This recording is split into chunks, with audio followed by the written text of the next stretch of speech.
Hello and welcome to a lesson on exponents, square roots, and an order of operations. So we're going to introduce some symbols that may be new to you or maybe you've seen before, but it's been a while. And then we're going to throw the new symbols in with the ones we've talked about, which would be addition, subtraction, multiplication, and division, and the order in which all those things have to happen if multiple signs or symbols are in one problem. Okay? So let's start with exponential notation. Exponential notation is basically just a shorthand. It's shorthand for when a number is a factor several times. So it's shorthand, it's a shortcut for writing a number when it is a factor several times, which is just multiplying. Okay, so it's basically indicating repeated multiplication. If a number is a factor several times, for instance, it might look something like this, where you have 3 times 3 times 3 times 3 times 3. When you're multiplying a number by itself several times, we say that number is a factor several times, and we have a shorthand for writing this. We could write this as 3 to the 5th power. So we use an exponent there. That number, that 5, is written a little smaller and it's written a little higher as a superscript. That's what we would call that. And that indicates how many times we are multiplying 3 by itself. How many times 3 is a factor. So if I have 1, 2, 3, 4, 5 3's in there, then 3 to the 5th power says I have to multiply 3 by itself 5 times. Okay? So 3 to the 5th power. And just so we're good on some terminology, the 3 we call the base of the exponent. 3 is called the base. And then the 5, again, is called an exponent, or sometimes we call it a power. And again, the exponent tells you how many times to multiply the base by itself. Okay, so when you see something like 5 with an exponent of 2, that means your base of 5 has to be multiplied by itself 2 times. Or when you see 5 with an exponent of 3, then 5 has to be multiplied by itself 3 times.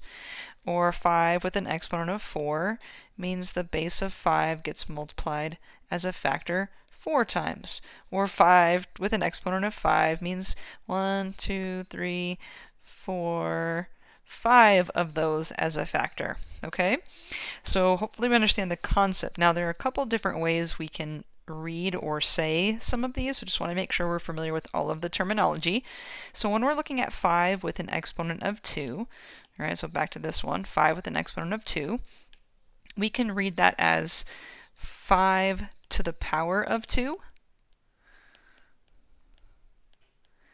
We can say it's 5 to the power of 2, or we can say that's 5 to the 2nd power.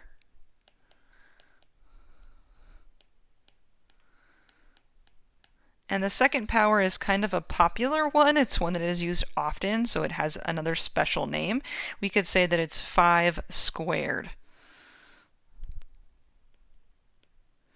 And I guess I should have given myself a little more space, but there's 3 different ways to say that. Maybe let's do some quotes here. So 5 to the power of 2, or we could say 5 to the 2nd power, or we could say 5 squared. Okay, so all of those mean multiply 5 as a factor twice. Okay, in the next one, we could, when we're looking at 5 with an exponent of 3, we would read that as 5 to the power of 3, just like before, 5 to the power of 3. Or we could say 5 to the 3rd power. And again, the 3rd power is one that happens kind of frequently, so it gets a special name. We can also say that it's 5 cubed. So 5 cubed is another way to say that. Okay, so 5 cubed, 5 to the power of 3, or 5 to the 3rd power. Now, the square and the cube, those are the only special ones. Everything beyond that, we'll just say to the power of, or to that power. So for example here, we could say 5 to the 4th power, or to the power of 4, or here we would say 5 to the 5th power, or to the power of 5, but no special names like the square or the cube get. Okay? So now we understand how to read them. Let's practice this a little bit. So you might see some problems in your assignment that ask you to write using exponential notation. So basically, we're just going to count here. So we have a base of 7. We have 7 as a factor 3 times. So when I write this in exponential notation, my base of 7 is going to get an exponent of 3. That says multiply 7 by itself 3 times. Okay? In part B, it says 3 as a factor twice, so I want my base of 3 to have an exponent of 2. Or in part C, 6 is a factor 1, 2, 3, 4, 5 times, so my base of 6 would get an exponent of 5. And then D is interesting. We've got 2 different bases there. That's okay. This is all one product. So first we have 3 as a factor 4 times. So I could write 3 to the 4th power, and then we're going to multiply that by 17 is a factor 3 times, so 17 to the 3rd power. So that would be the exponential notation, or the shorthand for that. Okay? Now, that's just rewriting from exponential form or from expanded form to exponential form, but we should also be able to evaluate. Now that might be a new word for you, but evaluate means find the value. Tell me how much it actually represents. So evaluate is find the value.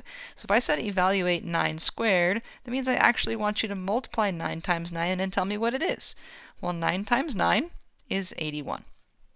So when I say evaluate 9 squared, it's 81. Or if I have 6 to the 1st power, that means 6 is a factor only once. So 6 to the 1st power is just going to be 6. And in fact, anything to the power of 1 or to the 1st power will be itself, because you only have that number one time. All right, now 3 to the 4th power means I have to multiply 3 as a factor 4 times. And so this would be a little work, but if we depends on the way we approach it, basically. Remember, we can, doesn't matter the order we multiply, we will get the same answer. So if I wanted to multiply these 3's and get 9, multiply these 3's and get 9, and then multiply those to get 81, that would be an option there. Or if we just wanted to multiply left to right, just multiply all the way across we can. So 3 times 3 would be 9, times 3 would be 27, times 3 would be 81 again for our answer. So 9 squared and 3 to the 4th power actually have the same value. Okay? Now if you look at the last one says I have 5 multiplied by 6 squared, or 6 to the 2nd power. That means 6 is going to be a factor in there twice. So I have 5 times 6, which is 30, and then 30 times 6. 30 times 6 is going to get me 180, so I have 180 here. Okay? Now it's great if we can do these things without a calculator, but you have a calculator, so you should be able to use it. So I just want to make sure you know how to use it. So if you wanted to put in 9 squared, you put in 9, and if you'll notice toward the top of the keyboard, there's actually an a squared there. If you press that key, it will square your number for you. If you want any other exponent, then you're going to use the key right next to it that says a to the b. So if you wanted to put in 6 to the 1st power, put in your 6, hit that a to the b button, and then you can type in your exponent of 1. Or 3 to the 4th, you're going to hit 3, then a to the b button, and then the 4th power, and again, there it is, 81. Or if you wanted 5 multiplied by 6 raised to the power of 2, again, you can type all that into your calculator, and it's going to verify the answer for you. Okay? Now just be careful on this last one. I made a little note here, but an exponent only applies to its base. So I will see sometimes people taking this 2 and maybe thinking that it belongs to the 5, but that is not the case. The exponent only applies to the base, so that 2 only applies to the 6, because that's the only base of that exponent. So that 2 has nothing to do with the 5 that's in front. Okay? So that's exponential notation. Now we're going to look at something that is connected, but it's almost the reverse. It's evaluating square roots. And maybe you've seen square roots before. The square root of a number is one of 2 identical factors. So you're looking for a pair of identical factors. Identical factors like 2 times 2, or 3 times 3, or 5 times 5. So, for instance, 7 times 7 makes 49. If you have a pair of identical factors, you have like 7 times 7, that makes 49. The square root is the reverse of that. Instead of starting with the identical factors and producing a product, you're given this product, and when you're asked to find the square root, you're asking, or what's being asked of you is what identical factors make that product. So the square root of 49, we would say, is 7, because 7 times 7 is what would make the 49. Okay? So we use this little symbol. That's what we call a radical sign, and we use that for finding square roots. So again, since 7 times 7 is 49, we would say that the square root of 49 is 7. So these two expressions here, this one is all in math, this one in words, but they're equivalent. They mean, or they are saying the same thing. Okay? So when we're looking at something like the square root of 25 in example 3 there, it's asking what pair of identical factors multiplies to make 25. Well, that has to be 5 times 5. So the square root of 25 is 5 because 5 times 5 makes 25. Okay? Or what's the square root of 81? That is, what is the pair of identical factors that makes 81? Well, that would have to be 9, and we saw that earlier. Right? Again, because 9 times 9 is equal to 81. So when I work backwards, okay, how about the square root of 0? What pair of identical factors makes 0? Would have to be 0, because 0 times 0 is the only way to get back to 0. So because 0 times 0 is 0. And then the square root of 100 is going to be, hopefully we can see it. The square root of 100 is going to be 10, because 10 times 10 is what gets you the 100. That is the pair of identical factors. Got to be the same number twice to produce that product. Okay? So now that we have these new symbols, what we're going to try to do is incorporate them along with the 4 basic mathematical symbols, the add, subtract, multiply, and divide. If we put them together, maybe not all of them, but several of them at a time into one problem, in what order do we have to use or evaluate these symbols? So I want you to consider this problem. Let's say I gave you a problem like this one, 6 plus 2 times 30. Without talking about an order of operations, there are technically 2 different ways that we could approach this. Since there are 2 operations, which one has to happen first? Well, let's pretend you had no background knowledge of this, okay? And maybe you don't. Maybe you don't have to pretend. If we decided to add first, let's say we wanted to add first. Okay, so if I had 6 plus 2 times 30, and I did the addition first, the 6 plus 2 would give me 8. If I then multiplied 8 times 30, I would get 240. Well, if I decide not to add first, if I decide to multiply first, am I going to get a different answer? If I decide to multiply first, again, I have 6 plus 2 times 30.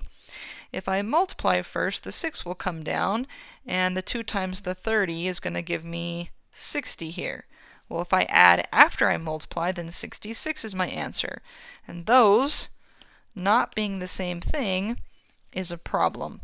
Okay, our mathematical symbols are not going to be helpful whatsoever if we incorporate them into a problem and we're all able to get different answers. That's no good. We need consistency. And so mathematicians developed what we call the order of operations. It's basically an agreed upon set of operations that if we all follow them, we end up with the same answers when we're evaluating.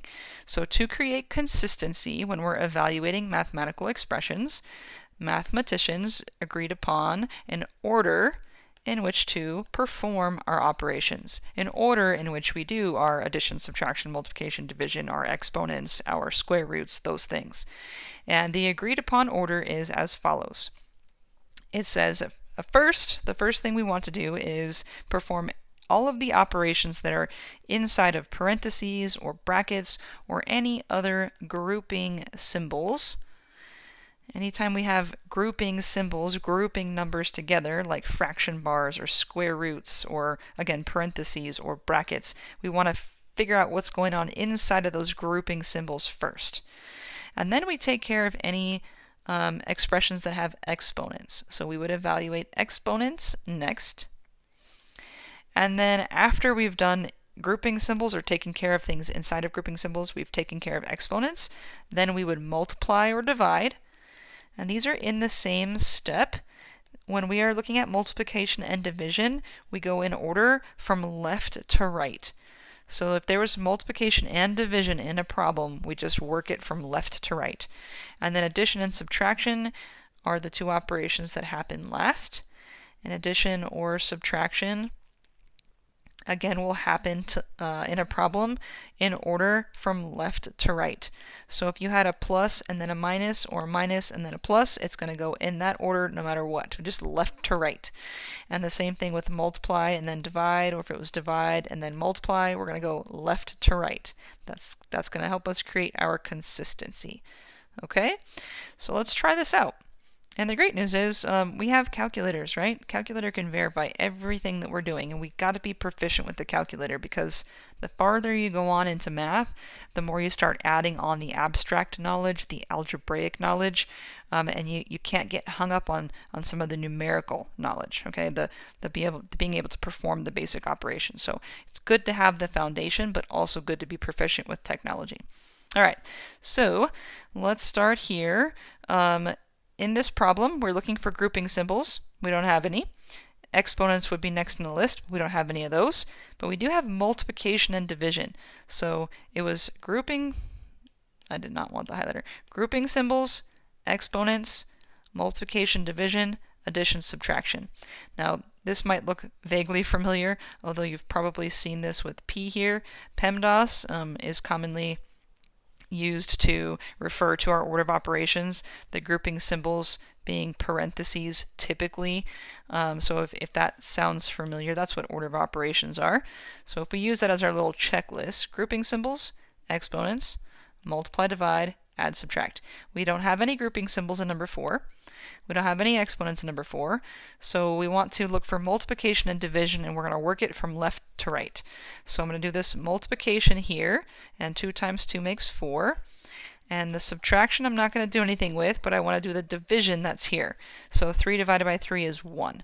So I've done the multiplication and division. Now I could work on any addition or subtraction. And there's subtraction here. So 4 minus 1 is going to make this have a value of 3. So if I said to evaluate that, the value is 3. And let's try the next one. So again, if you want to use this as a checklist, it's not a bad idea. So grouping symbols, don't have any, but we do have exponents.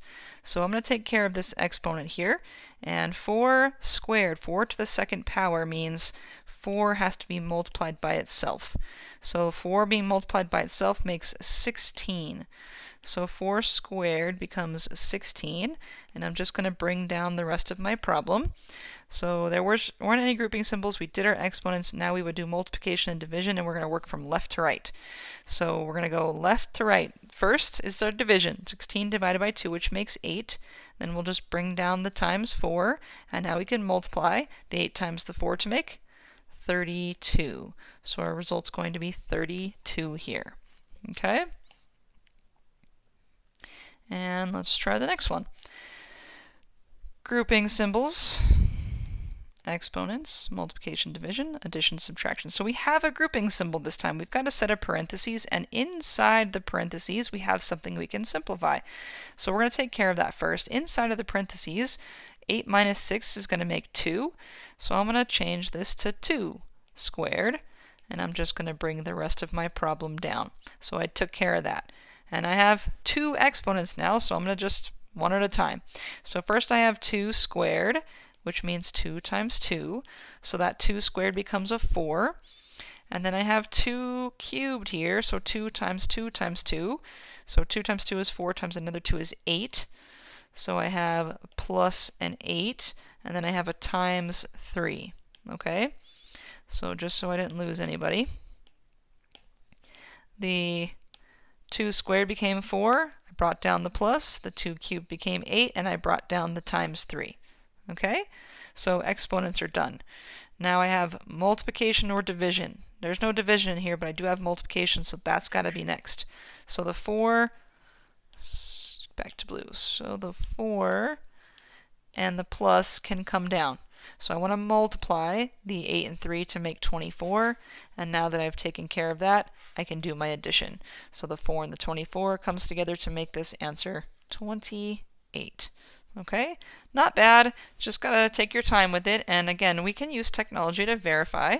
So let me just show you. If you typed this into your calculator, 8 minus 6 squared plus 2 to the third power times, fat fingers, sorry, 3, gives us a result of 28, just like we've got there on the paper.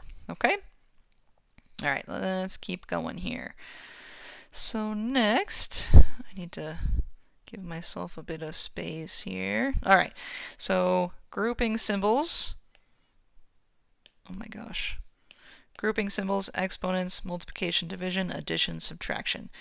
So we have two sets of grouping symbols, and this will happen, clearly happens, right? What we want to do is work on the innermost first. So where I'm going to be working is right here with that 10 divided by 2. So the 4 cubed can come down, and this bracket will come down. That's 3 squared minus. The 10 divided by 2 becomes a 5. So minus 5. And then I still have this minus 7 and times 3. So I'm not quite done with my grouping symbols, because inside the grouping symbols, I gotta still clean up what I have there. So this 3 squared becomes 9. And let me just bring the rest of this down.